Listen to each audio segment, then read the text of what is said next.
I'm going to hell for this and I do not care. Back when I was growing up, I always seemed to float between two worlds. In school, I would be considered to be a quiet nerd that was left alone. At home, hung out with a pretty rough crowd and was always getting into trouble.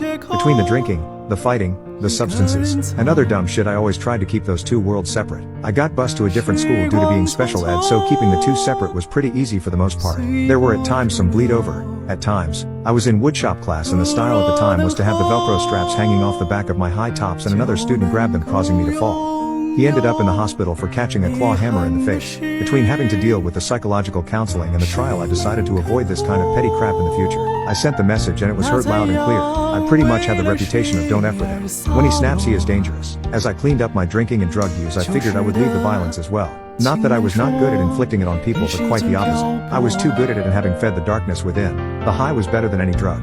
Fast forward some years and I am attending a local community college, and while I am no longer running with the same violent crowd, but I still see them every now and then. I am taking some classes with my friend's little sister, and having seen her go from a bratty little girl to a woman, kind of made it like she was another younger sister to me. She had started dating a guy who I knew from reputation to be a real piece of shit from high school. This guy was a year younger than me, and the rumors floating around was the school did nothing about how he would grope females in the hallway because he was the star WR for the football team. He lost his scholarship to the state college due to his grades, but the rumor was he had a few assault allegations that were swept under the rug.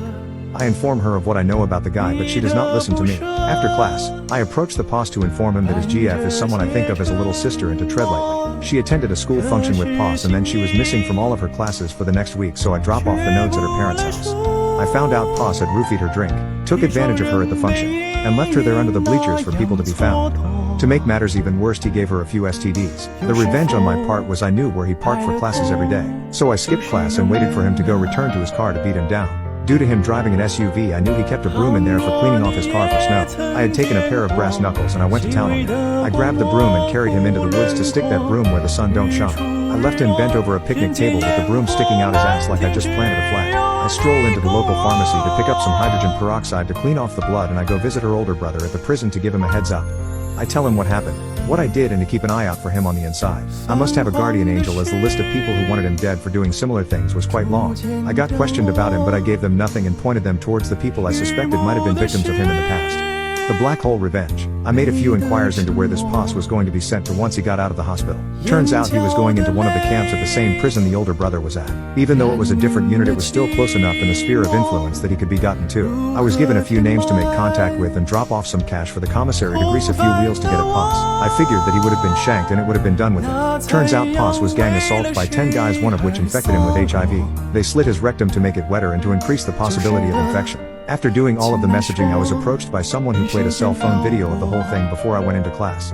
Turns out he died of sepsis a few weeks later. The orderly was pocketing the antibiotics and pain pills. He was double dipping as he was paid to do this, and he sold off those pills as well. The only witness to my part of the revenge was now dead, and all that was left was trying to rebuild little sis. I know I'm going to hell for this, but I do not care. Maybe the nightmares I had for years after this will be penance enough, but who knows.